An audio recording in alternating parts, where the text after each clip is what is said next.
Hey, Tony DeWitt here, Missouri Appellate Attorney. I'm retired, and this is not legal advice. Everything I say is simply commenting on the law, and this will be what we're commenting on today.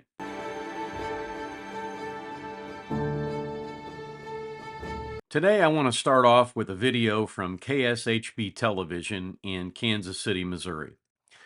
It's a report on an interesting step taken by the Ray County, Missouri Sheriff.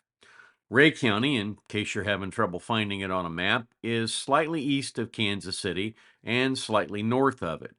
Here is a small segment of that report.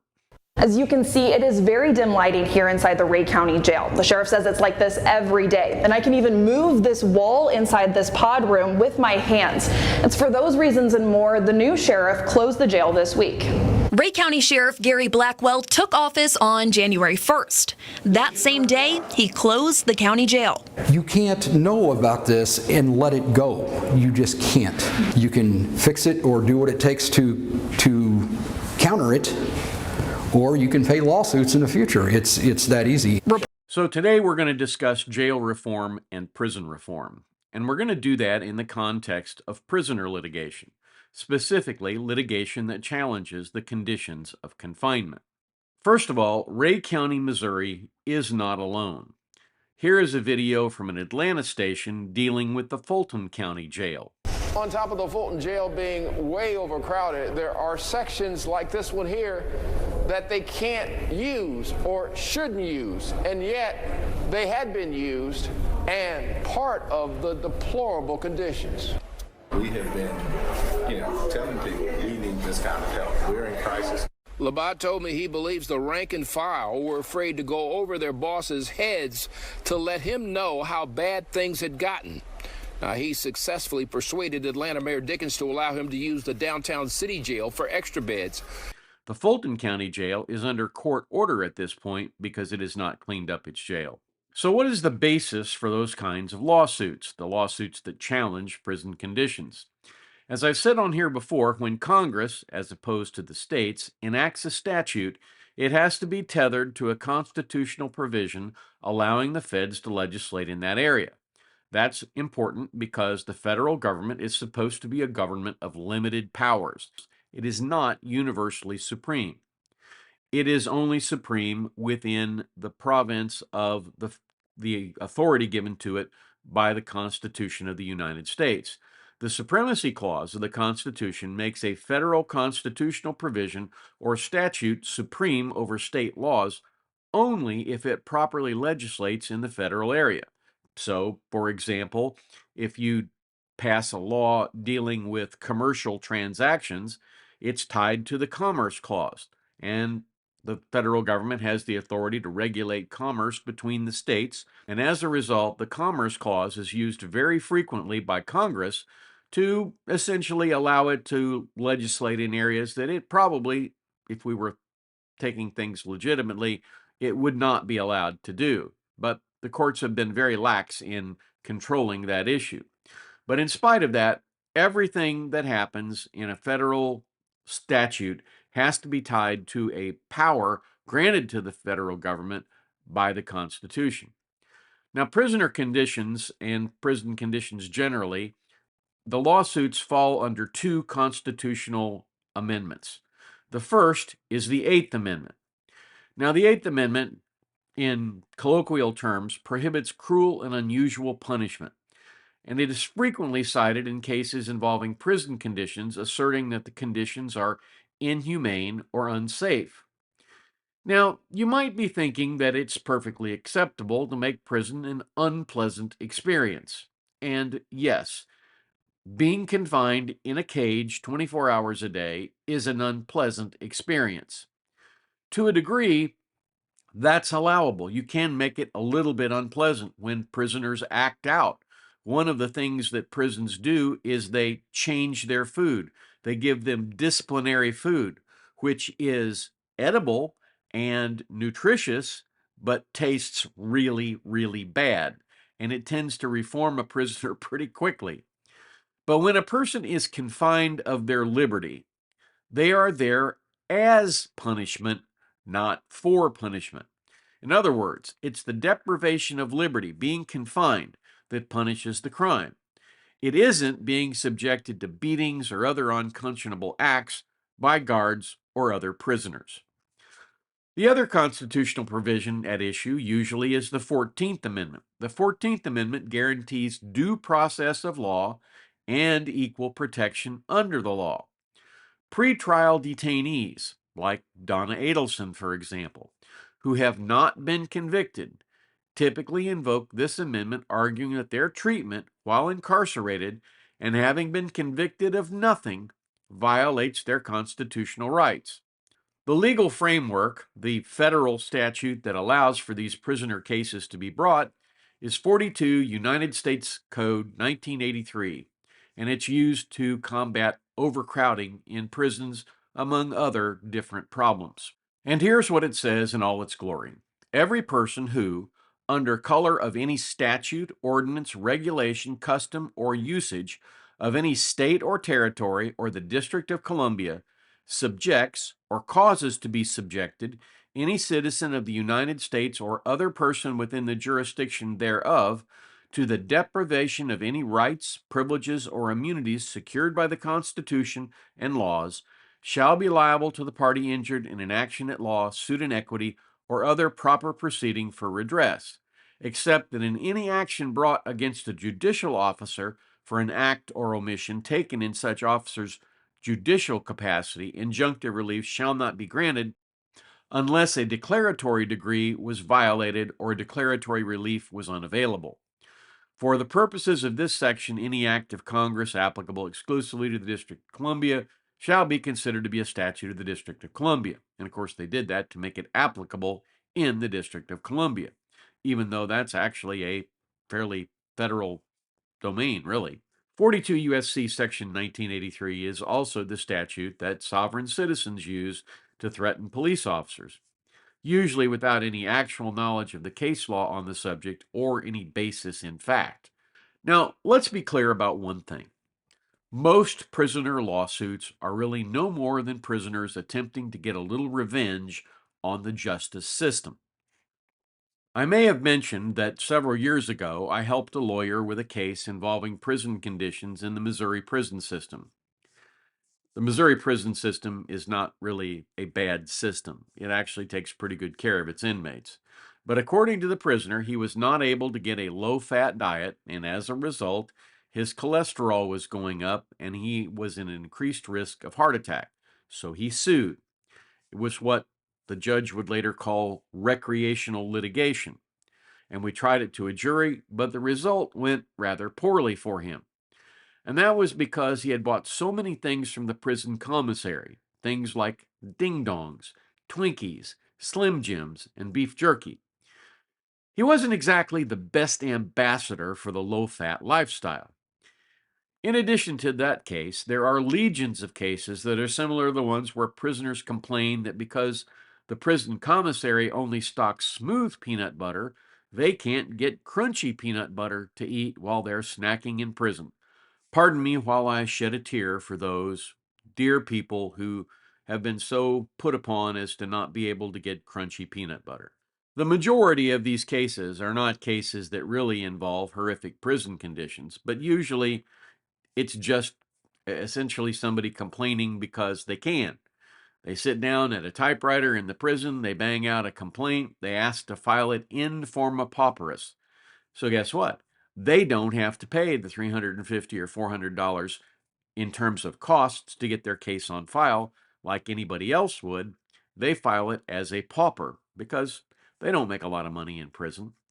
And they can keep filing these frivolous lawsuits until a judge says, okay, every time you file one of these, we're going to take $100 out of your prison account.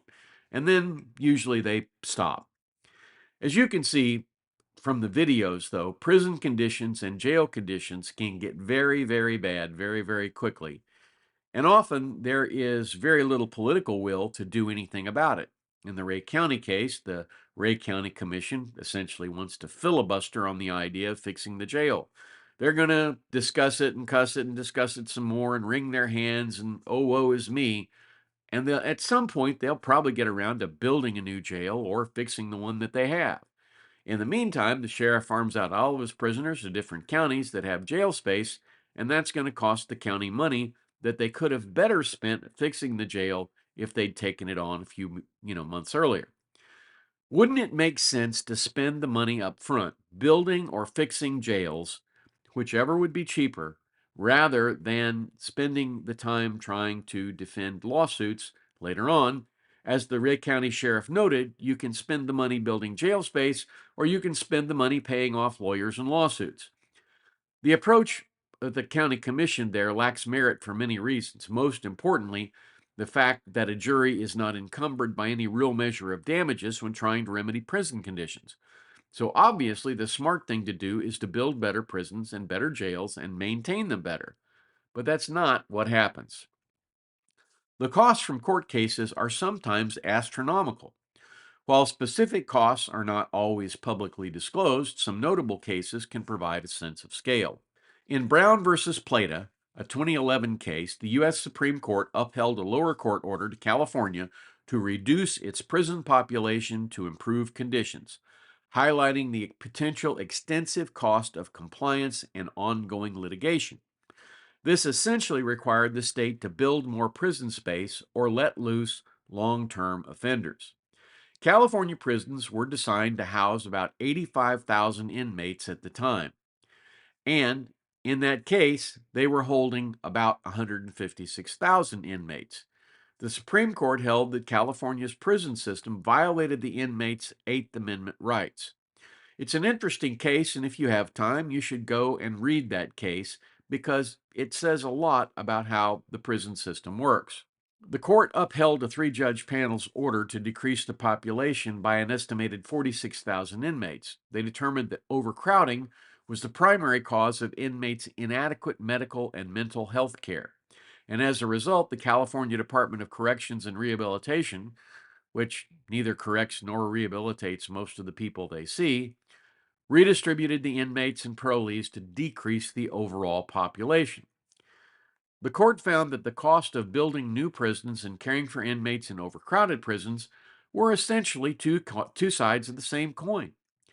Now, California spent millions on an appeal to the Ninth Circuit and then on an appeal to the Supreme Court instead of spending those millions fixing the problems that they knew they were going to have to fix anyway.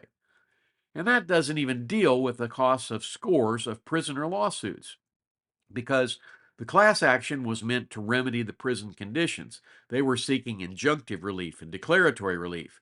But individual prisoners who, for example, got rabies from a rat bite or something like that, those people could sue for damages and they could get a pretty penny. In New York, the settlement of a class action lawsuit regarding solitary confinement conditions cost the state millions in legal fees and required significant policy changes. Imagine if the state, instead of spending that money for legal fees, had spent it up front on solving the problem rather than trying to avoid accountability for the problem later on. Well, other than the lawyers who represent them in lawsuits of this nature, prisoners don't have anybody to champion prison reform or build new jails. There really is a lack of political will because, for the most part, the law-abiding public is never going to see the inside of the county jail. They will also likely never see the inside of the state prison, and I think most people believe that's a net positive for the general population. But in some respects, it really is not. That's because the political will to fix the problem and house prisoners in a safe and humane environment, if you do that, you load yourself up for a huge verdict against the state or county. Add to the fact that under 42 U.S.C. section 1988, that legal fees are often granted as a part of these cases, and what you have is a recipe for a significant verdict and significant costs that comes right out of the pocket of the taxpayer. It's really like the Jiffy Lube commercial from several years ago, where the mechanic says, look, you can pay me now or you can pay me later. $150 for an oil change today or $1,500 for a new engine tomorrow. You decide. Well, it's the exact same thing when it comes to jails. I would venture to guess that most of the people in Ray County, Missouri, a small county north of Lexington, Missouri, that is predominantly populated by farmers and other rural dwellers, don't have any idea what their jail conditions are like. And they're probably not interested in voting to increase their taxes in order to fix that problem. But again, because crime is on the rise and because crime is best dealt with by finding criminals and preventing them from carrying out further acts, it's always in the best interest of the electorate to fund proper custodial care for the really dangerous inmates, and also to have good programs to help nonviolent offenders get back into the good graces of the legal system. Things like restitution can be a lot more powerful than can putting somebody in a cage for 2 years, making them declare bankruptcy, essentially freeing them from all of the debts that they brought into the prison so that they can go back out and again get convicted for passing a bad check because they learned nothing, as opposed to making them go get a job and taking some portion of that income as restitution for the bad checks that they wrote, as just one example. Making people do the right thing, holding them accountable, is particularly for a new offender, a first time offender, a much better approach than throwing them in a cage and treating them like an animal. Now, that probably doesn't apply to people who do really horrible things like beat people with iron pipes or shoot them. But for a lot of the nonviolent offenders, we could really reduce the prison population pretty significantly if we changed our approach to how we deal with them. Now, it's a complex problem, and I don't have all the answers, but I can ask the questions, and so can you. In fact, that would be a kind thing to do. Jesus advised us that whatever we do for the least of our brothers, that we do for him. It would be an exceptional kindness to advocate in favor of jail reform and criminal reform in general, not because you or I have a soft spot for criminals. I don't. I have a soft spot for having to spend additional money on prison space if we can stop criminality at the earliest stages through good early intervention programs. That's good for the offenders, it's good for the people they offended against, and it's good for the justice system as a whole. So that's what I have for you today. Thank you for being here. I hope you have an opportunity today to extend some kindness to someone, and then come on back here tomorrow, join me at the beach, and we'll talk about something else. I shouldn't have to say this, but you don't seek legal advice from a guy down at the beach. You seek it from a lawyer in a lawyer's office, where there are people running around in suits and secretaries and all kinds of other people. I'm just a YouTuber. I'm a retired attorney at this point, and although I retain my license to practice in the state of Missouri, I am not here dispensing legal advice. I'm just offering general content on the law. And here are some videos that YouTube thinks you may enjoy.